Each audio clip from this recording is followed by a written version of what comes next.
Hello, everybody. Welcome to the WRASAP Network quarterly meeting in this start of 2024. It's going to by really quick, so I'm really happy to see everybody again. We're going to talk today about strategies to address farm stress, briefs, and outlook. So we're going to do a little bit of a rapid fire of some of the things that we've been doing in WRASAP.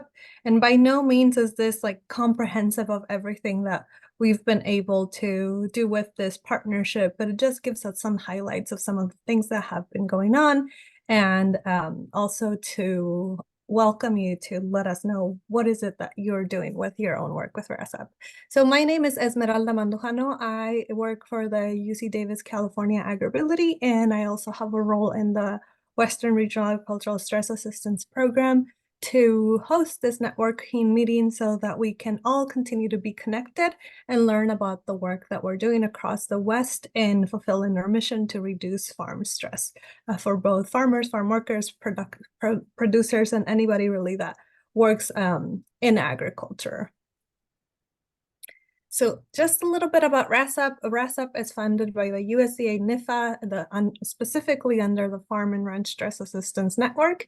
And the grant establishes regional networks that connect agricultural producers. And that again means farmers, ranchers, farm workers, and others in the agricultural related occupations. So the span of the workers and farmers and everybody that's involved in this it's pretty wide.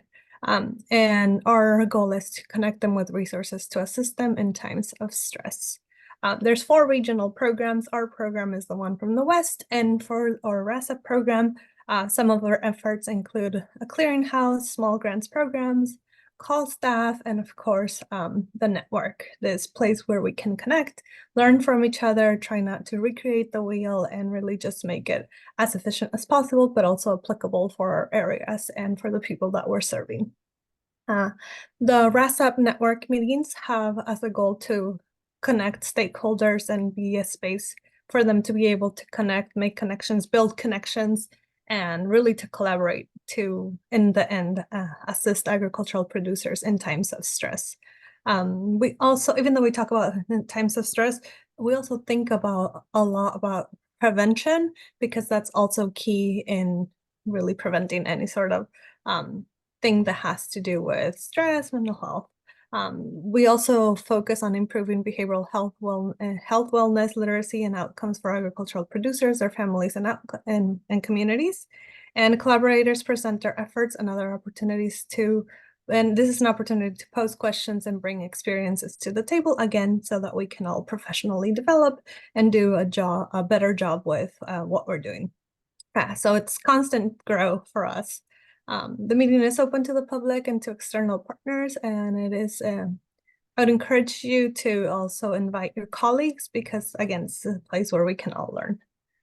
We're going to start off with our usual icebreaker. So for this, Angelina is going to put us in breakout rooms, and we're going to share with our groups her name, organization, if you represent an organization, if you're a community member, just share which community you are representing, and what are you looking forward to in 2024? I know it's February, but I feel like it was still November yesterday, and it's like already February. What's going on? Valentine's stuff everywhere. So yeah, what are you looking forward to in 2024 in our breakout rooms?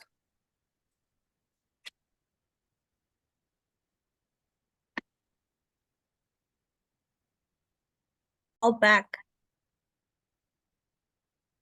I think we're all back. I got to go into one of the rooms, and it's great to catch up with people from Idaho, Vermont, and California. But California, it's not that far, 4 hours away. I'll probably come visit you. Does anybody want to share what they are looking forward to in 2024? I'm not afraid to go. Go. So me personally, I'm excited to be flying my airplane, so looking forward to better weather. But a lot of folks in our group really want to get to the lake, and there's one that's even looking at buying a boat. So we're keeping our fingers crossed for her. That's exciting. I'll share my group, because we were like all about, we want to have a morning routine. We want to like have a regular schedule as much as possible. And I was just like, I've been trying that for like the month of January and I keep falling off the wagon. And then I'm like, no, if I can do it one day, that's a celebration. Let's keep on doing this. Anybody else would like to share their goals and inspire others? Our group talked all about travel. Everyone had big plans and big dreams for getting someplace fun and reconnecting with family and loved ones that they haven't seen in a while. Oh, that's such a beautiful goal. I'm gonna copy that one. All right. So thank you guys for sharing. And we're going to proceed here.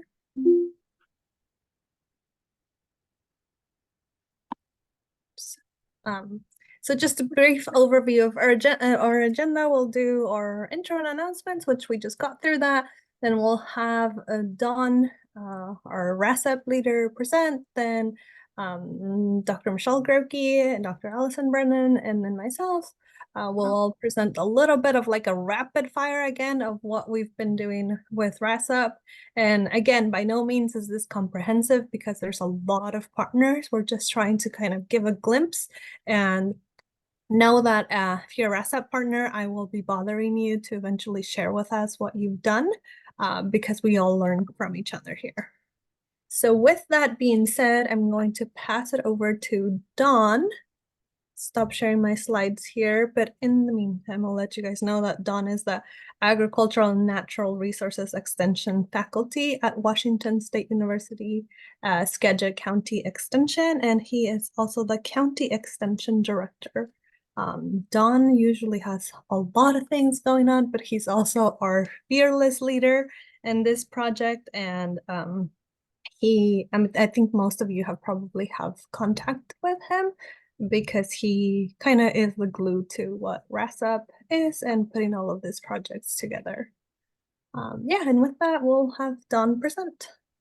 Awesome. Thanks so much, Esme. I want to thank you for hosting these networking meetings and really putting us on the spot to talk about what's been happening over the last 4 years within WRASAP. And I got to say, it's just been tremendous and heartwarming for me to go back and take a look at all the things that our group has done and everything that we've accomplished. So in the breakout meeting, I was asked how difficult it's been to lead the WRASAP charge. And I just got to say that the staff that I have, along with the partners and everyone within the ag community, has made this just seamless and easy. So thank you all.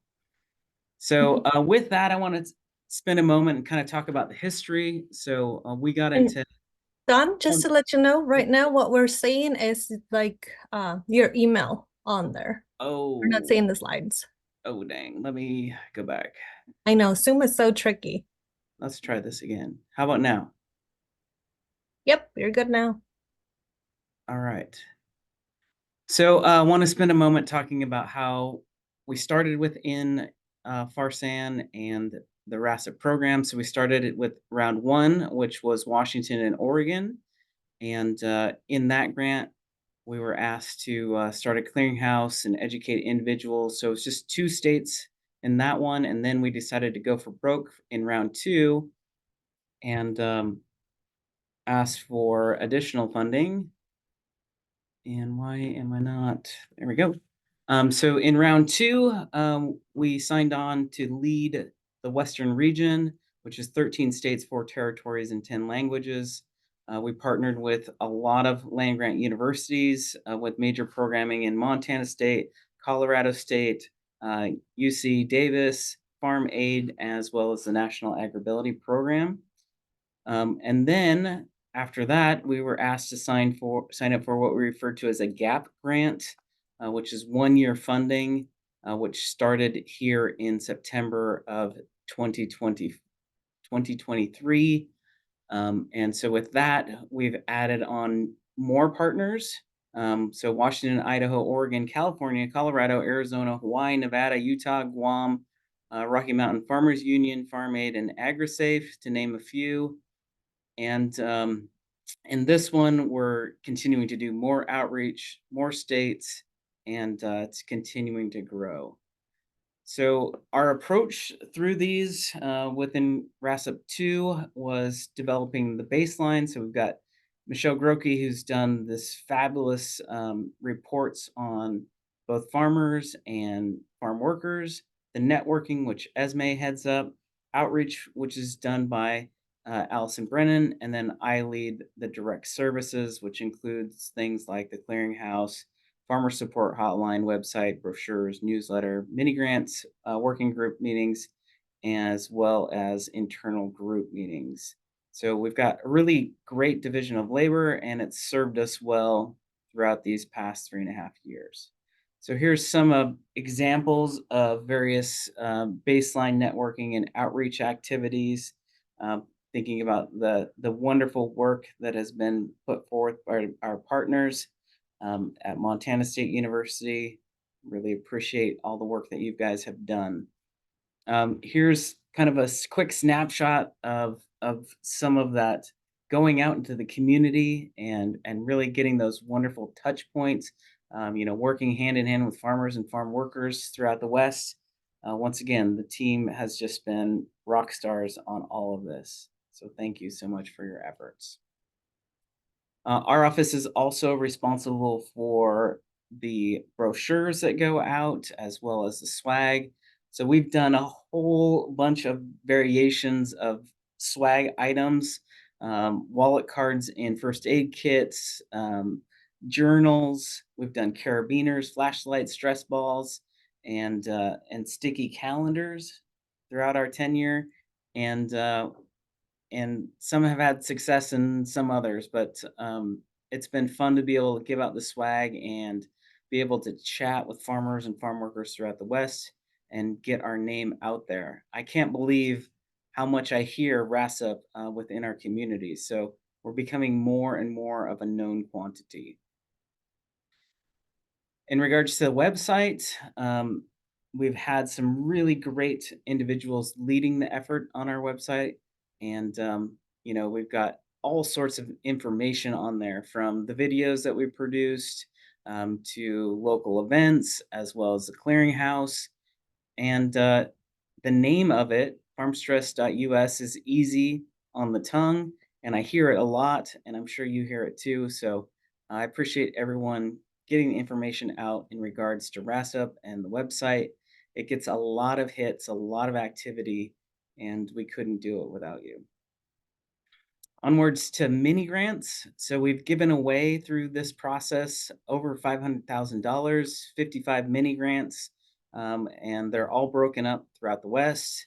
Here's Elena, who's on the call today, and some of the work that she's done, as well as others. And when we created this process of mini grants, we realized that it was going to be important, because we knew that we couldn't see around corners and there'd be other people that would have really great ideas and really great outreach to target the people that we wanted to. And so, once again, just really fabulous work by all of our partners throughout the West.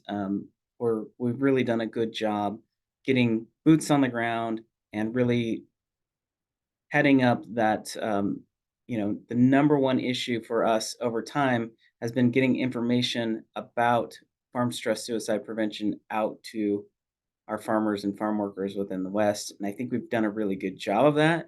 Then we're going to kind of move down the ladder throughout time, getting us closer to the community. We also have really great partners in Farm Aid, who has a resource line. So you can click on that link, that QR reader, and bring that line up. They've outreached to thousands throughout the West, getting information out to them in regards to lawyers, accountants, and other providers and people for them to talk to. We have our clearinghouse up and running that's been just seamless in cooperation with Farm Aid. So all of these things make for really robust programming throughout this program. In regards to the newsletter, I did reach out to Lori Mercer, who started our newsletter, and she wanted me to let everybody know that, kind of like me, she's just so appreciative of everyone getting her the information and getting this thing up and running. And she said it was seamless for her. It's very easy. This has been transferred to Julie Jesmer, and Julie is also really excited about putting these newsletters out and always has really fabulous ideas. So keep sending Julie ideas for the newsletter because she's actively searching for them. Then we have our group meetings. So Esme runs the networking group, which is the really big funnel for everyone. And then I host the working group, which is more of the partners within the grant itself.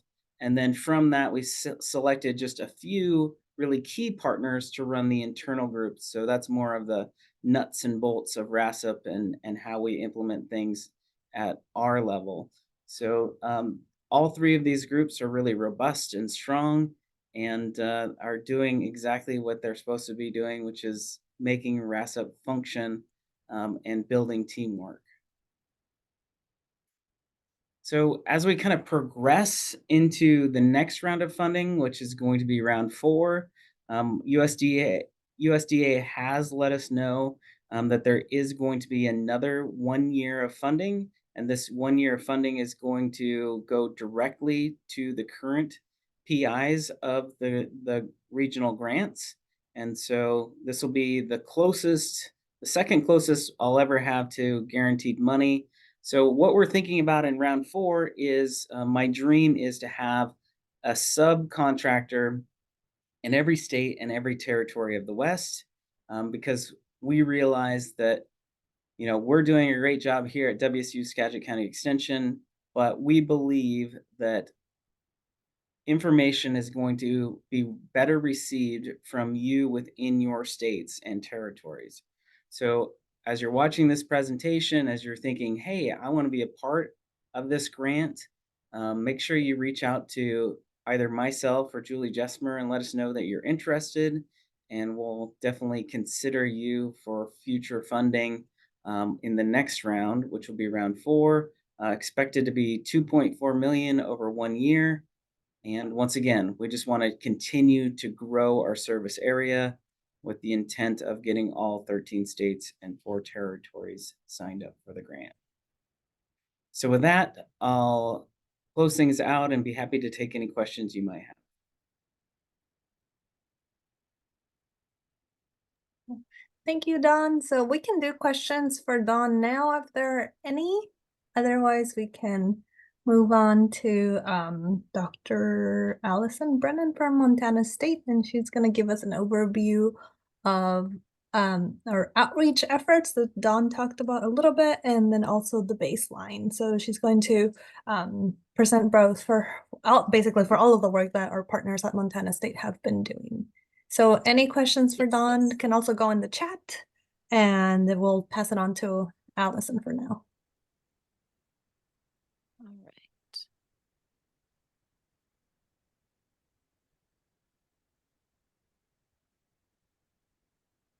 All right. Can you all see that?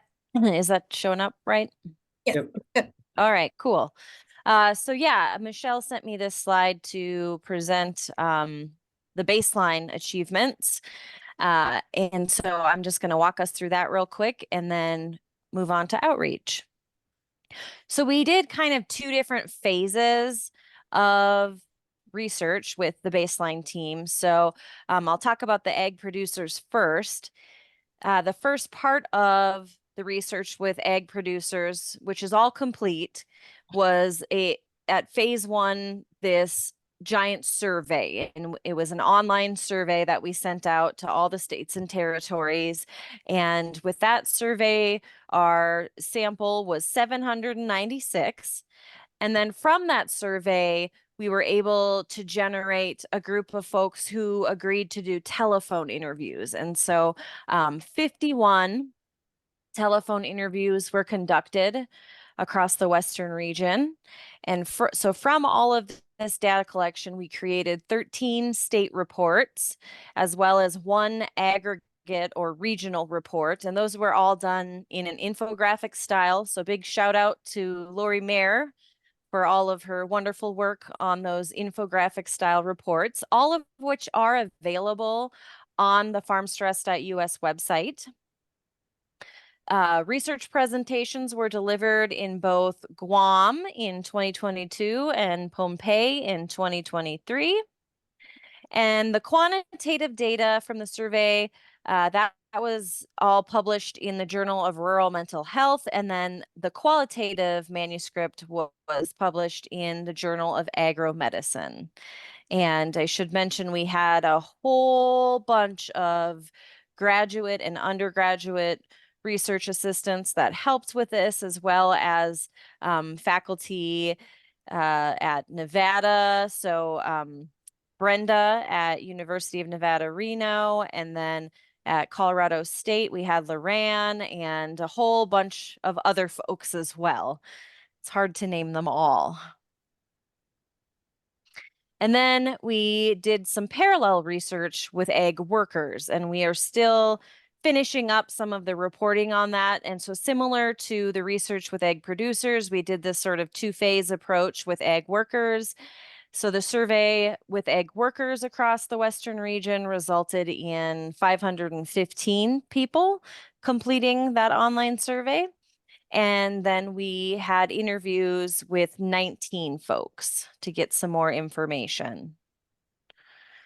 Outcomes include 4 state reports and 1 aggregate report, and all in that infographic style again. And so if you want to take a look at any of these reports, they are all available on the website. We are also now currently working on a quantitative manuscript with the ag worker data. So any questions about baseline before I go on to outreach? Quick question here, Allison, that I get pretty commonly. To access the state reports, are they all on the webpage, or do they need to create an account for an internal? They don't need to create an account, no. So you'll go to the farmstress.us, and then there's a section that explains about WRASAP, and then in the section that describes baseline, it links to the report. So I can, after I get done presenting, I can put the direct link in here, but they are all available. Oh, well, there we go. Chad, it looks like Chad just popped it into the chat there. Thank you. Thanks, Chad. Other questions?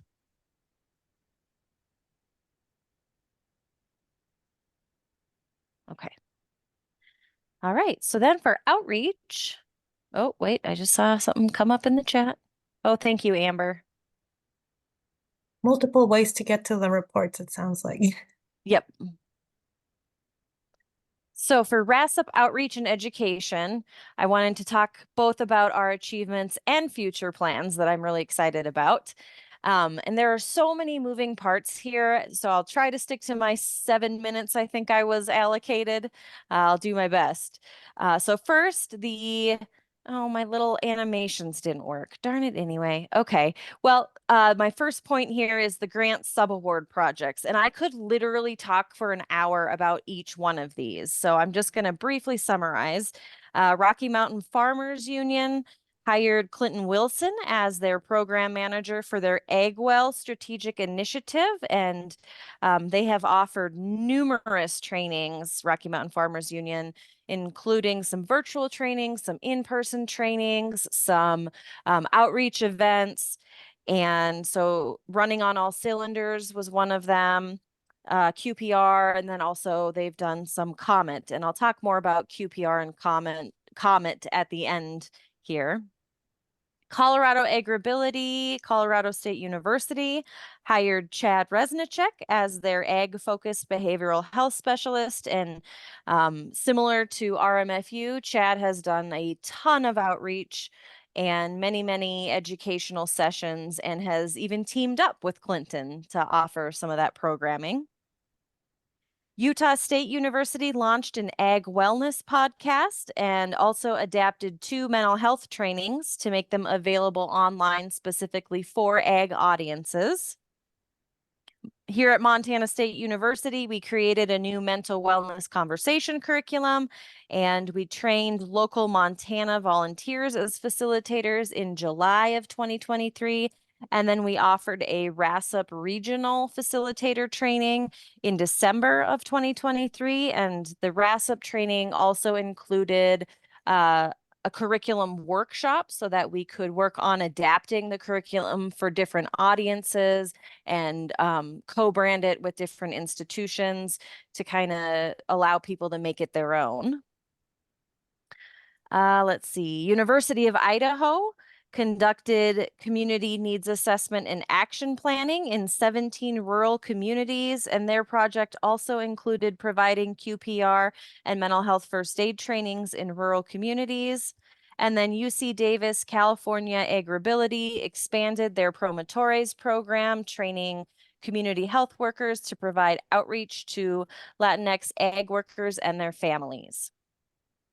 And then we have National Agribility. We've done a lot of collaboration with the National Agribility Project. I don't know if you can see, but I'm actually wearing my Agribility sweatshirt that I won in the silent auction at the National Agribility Conference. So we collaborated to provide 3 regional training workshops. One was in Montana in August of 2021, one in Nevada in 2022, and then one in Hawaii in October of 2023, as well as one national conference, and that was held in Spokane, Washington in March of 2023. And then we've got Pizza for Producers events that are focused on building community and peer support and promoting mental wellness through informal social events where people get to eat delicious pizza.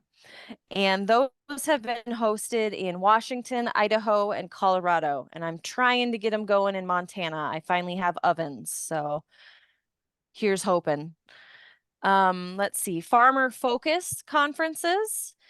So our collaborators in the Pacific territories and freely associated states have hosted a series of these conferences focused on stress management and holistic health, as well as developing a network of support. So the first one, the inaugural conference, was in Guam in June of 2022, and then a follow-up in June of 2023 on the island of Pohnpei. And then this June, we'll be having one in Yap, and I get to go to that one, so I'm pretty excited about that.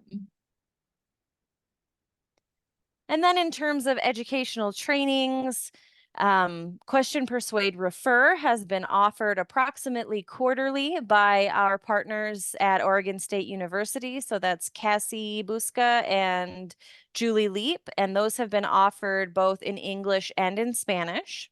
I apologize, I don't have the numbers on how many and like how many trainings were offered or how many participants. I did see that Julie's on, so if she wants to at some point chime in and say approximately what that has looked like. Julie, are you still there? I'm still here and I'm still collecting that data. So I'm working on trying to gather the data for the numbers of QPR trainings as well as the race connection or racial division of who. So stay tuned for that one. Thank you. Though. Awesome. Yeah, I know collecting, like getting all of this data compiled into one place is very challenging. So QPR, just to, if you're not familiar with QPR, it's a 1 to 2 hour training that's focused specifically on suicide prevention. And then the other big training that we've offered quite a bit is mental health first aid. And mental health first aid is a 7.5 hour training, and it's rigorous and comprehensive in covering the whole spectrum of mental health problems, and that includes specific mental disorders. And there's a heavy focus on skills training for responding to a person who's experiencing a mental health problem and referring them to professional help and resources. And so that training we have offered at both of the farmer focus conferences in Guam and Pohnpei. Julie Jesmer and I did the first one, and then Elvira, who got trained in it the first time, she ended up going on to complete the certification process and offering mental health first aid. And I believe she was one of the co-facilitators for the home pay in June of 2023. And then National Agribility Projects National Conference, we offered mental health first aid there. And then for our MSU Extension Mental Wellness Conversation Curriculum Facilitator trainings, both of those included mental health first aid. And then for the larger WRASAP network, it has been offered virtually 3 times. Well, sorry, I should take that back. It was offered 4 times, but we didn't get enough people registered one of those, so we actually provided it 3 times. And moving forward, what I'm really excited about, and Chad got to hear me talk about this earlier today, how excited I am, is getting trained in changing our mental and emotional trajectories, abbreviated as COMET. And so that training is about 90 minutes in duration, and there's a core group of us who will be getting trained to provide that 90-minute community training. And so that'll be in April in Washington. So we hope to be able to offer this to the WRASAP network very soon. And COMET is, I'm going to just read the description here, teaching people how to intervene when they encounter someone who is in a vulnerable space and helping shift that person's trajectory back to a place of wellness rather than proceeding towards crisis. And so it's all about creating connectedness and providing practical strategies so that when you notice someone who is experiencing distress, you feel like you can ask them about that and then provide support and direct them to help. So Chad and Clinton have been sort of pioneering this and have worked with the core WRASAP group at WSU to get the April training set up. So thank you for all of your hard work to do that. Thank you, Allison. There is a question in the chat. Is there any more room in the Train the Trainer workshop? I think they're referring to the COMET workshop. That is a question for the WSU folks. That would be me. And unfortunately, there is not. We were limited on the number of Train the Trainer that we could have, but Chad and Clinton will be helping us expand that Train the Trainer in the future. Thank you, Julie. Yeah, and as opportunities come out, we tend to report on this on the Twitter, on the newsletter, on the webpage. So that's also a way to stay connected, to find out when more of these opportunities will come up. Multiple Julies. Yes, it's true. I think we have like 3 or 4 Julies on the team. It's good. Okay, great. Thank you so much, Allison. So with that, I'm going to turn it over to myself. A little funny, because I'm going to talk a little bit more about the networking portion of the work that we are doing. If Zoom lets me share, here we go. Okay, so we're moving right on track. So one of besides some other things that fall into the networking portion of WRASAP, one of the big ones is having this meeting so that we can, again, get to know what each other's doing, learn about what other efforts are going on, how do we collaborate across states, and like tweak what we're doing in order to make it suitable for our communities. And in 2021, we started doing these meetings. We had an opening meeting just kind of saying, hey, this is what WRASAP is, and these are some of the goals that we have. After that, the next quarter, we talked about mental health literacy, promoting prevention in rural networks. And that was a presentation held by our Utah state partners and Colorado Agribility. And some of this kind of matches what Allison was talking about, some of the partners and some of the activities that they were doing, then got kind of reported on as this quarterly meetings again to share with each other. Then the following one, we talked about the history of WRASAP and farm aid as one of the main partners, one of the big resources that we were promoting with their hotline. The history of WRASAP was really important because a lot of us came to collaborate with WRASAP once WRASAP had already been going, I think, at least 1 year. And correct me if I'm wrong in any of this, Don, because you're the one that has the whole history. But it was important for me. It's always really important to understand the history of things, where they're coming, because it helps give shape and make much more sense of why it is that we're doing the work that we're doing. I mean, we all have a reason to do it besides it's our job. A lot of us are very passionate about the work that we do. We have personal connections of why we do this, but understanding that history was also really, really important. And in that history, we found that really, we talk about WRASAP as being fairly new, only a few years old, maybe 4 or 5, since it started with like the very, very beginning, the pilots. But the efforts to address farm stress have been going on for a very long time, and they weren't as specific. There wasn't like specific channel for it. And some of it starts to show up in the Farm Bill as early as 2008, but there's no funding for it until 2018. And a lot of that is a lot of people that have been working on it for a long, long time on it. Michael Roseman is one of those people that he's like the go-to person for these topics. So it was important for us to review that. Then we also talked about, as that year moved on, one of the big things of this WRASAP 2 was understanding the needs, and that is one of the things that Montana State University, Allison and Michelle, really spearheaded. And then they presented for us some of the baseline ag producer surveys, results, comparisons, recommendations.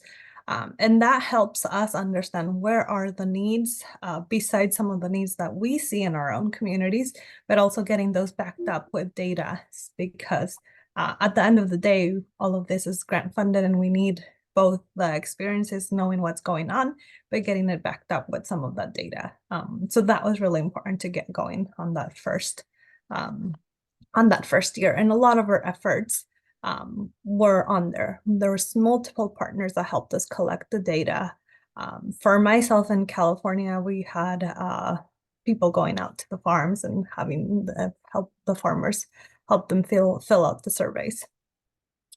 And I think everybody probably had their own strategies. And then in 2022, we continued to do that, but then we also started to reach more into like other partners that were even receiving small grants at this point. The first year was most of the people that were on the big sub awards. And in 2022, we started to get some people that were getting work out of those small grants, because like Don explained, when these projects are written up, we have some ideas of what's needed, but there's always other needs that come up. So one of the ones that we talked about was advances and barriers in increasing behavioral health support for Colorado farming and ranching families. So that was a presentation that Chad did. And remember, Allison mentioned that Chad was hired through that big round of funding that came through with WRASAP.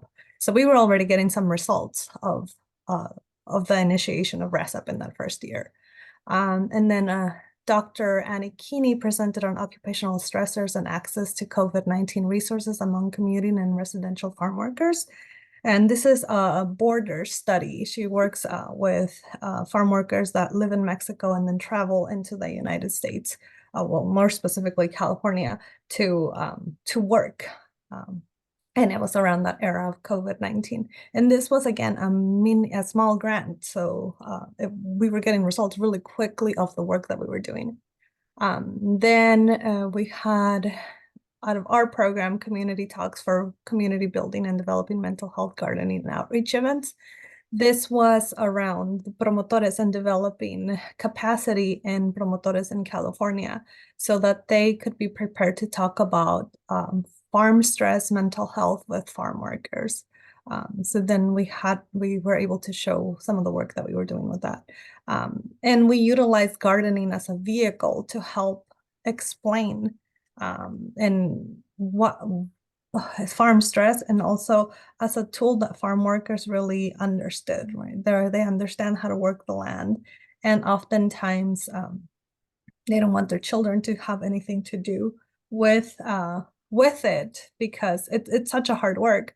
But still they have so much knowledge of of growing the earth, and gardening seems to be a vehicle that they understand. It's also proven to be therapeutic. So we use gardening as a way to help deliver mental health information and train promotores. And then we also talked about building community collaborations and trust.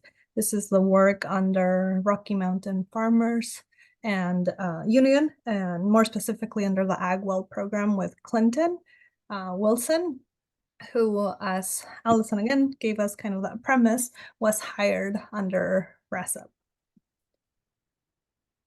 And then in 2023, we had Resiliency in Farmers and Ranchers Throughout the West, Voices from the Field. This was presented by our colleagues, Brenda Freeman out of the University of Nevada in Reno. And this is kind of like that second part of the baseline. The baseline was the quantitative part of what is it that we're seeing in numbers, but this was what is it that we're hearing in the voices of farmers. And I've heard her present, and there's like, it's really emotional to hear some of the things that farmers end up sharing about their experiences with farm stress, and also the resiliency. There's so much resiliency and so much to learn from the farmers and how they're getting through really stressful situations. That also became a published article. And then in the following one, we did WRASAP Small Grants at Work. And we picked a couple of projects that were around farm worker communities. One of them was from CRT, and it was community restorative training from Elena Velez, and she did exercise trainings like restorative movement at farms in California. And she also presented at the Eco Farm Conference, a couple of these workshops. Another presenter that we had on there was from the Professional Tax Services, a mobile tax service that provided tax services to farm workers. But it wasn't just like a regular tax service that just goes and tries to get the refund process, all of that. It helped. There was also an education portion to talk about how can you prepare for filing your taxes in the future, and help you so that whenever you have to file the next year, you're not stressed of what you're end up owing to the IRS, and understanding that you have to file taxes in this country and navigating that new world. And then we closed off with results and implications of the WRASAP Agricultural Worker Survey, again with Montana State University, and giving us an overview of the quantitative part of what they have found with farm worker populations in each of the states. Again, to collect the data for this big surveys, we relied on a lot of partners and throughout the West and the 13 states and the territories. And some of the territories even developed their own surveys to collect data. So Montana has been a really big collaborator in helping each of the states gain some understanding and gain some data to inform our efforts. So that's what we review in the network quarterly meetings, why we have these meetings, and also a place, again, to connect. Another thing that we do under the WRASAP network is that along with WSU and more specifically Amber Vini, we work on the social media part, and we also work on equipping our partners with materials to represent WRASAP. So these are a couple of pictures from partners. One occupational therapy student that did a graduate practicum with us in the California Agribility, and her project connected both agribility services and farm stress. So in her poster, she explained that despite agricultural workers being at high risk for physical injuries, there's a higher need for mental health assistance. And then with our other partners, here's an example of our partners from Farm Aid and Migrant Clinicians Network. So what we did and what we've been doing with all of our 14 partners and 13 states and 4 territories is that we're also providing small things that they can incorporate into their outreach tables. So in this outreach table, you can see that they have like a small pull-up banner that says WRASAP on there, and then it has a quick description, a QR code to get to the web page, and it has some of the first aid kits that Dawn showed us from some of the distribution that they do for direct services. So the idea is really to integrate that work that they're doing with WRASAP with the work that they're already doing, so that when another partner comes to their table and they're able to see this pull-up banner on the table, then we can identify each other. Oh, hey, you're also working under this mission of WRASAP to reduce farm stress. And I think that that's important in identifying other collaborators and working together, helping people connect, because working under the same mission, working under the same big goal to reduce farm stress is also a way that helps us connect and grow as professionals. So I'm currently out of this WRASAP pull-up banners for tables. If you are a new partner, we're going to print new ones, so you can email me, and whenever we have them ready, we can ship them out to you. Again, with Amber Bini out of WSU, and also Angelina, who is behind cameras, putting people together in the breakout rooms, working the magic of Zoom, troubleshooting, helping me not go wild with, why is this not working? Angelina works a lot on the social media part, and these are a couple of postings of what we post on our Twitter channel. You can reach us at WRASAP. And from there, we ask our partners, hey, what have you been doing? What are some of the activities that you are working on? Can you share with us so that we can all connect and learn, hey, now they're doing this. I know when I saw this post from Pizza for Producers from Clinton and Chad from Colorado, I was like, I need to work on how do I get my Pizza for Producers running.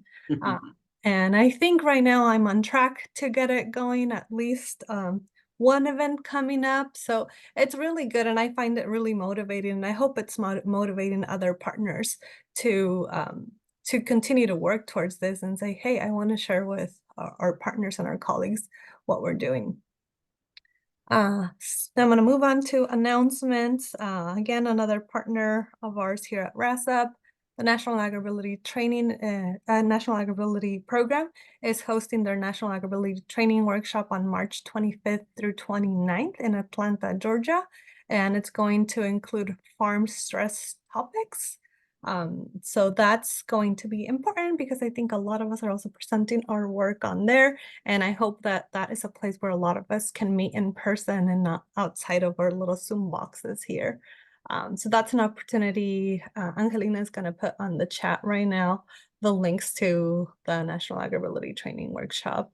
The room block is still open, and registration is still open as well. Are there any comments, questions, things you'd like to share? We have a few minutes for that.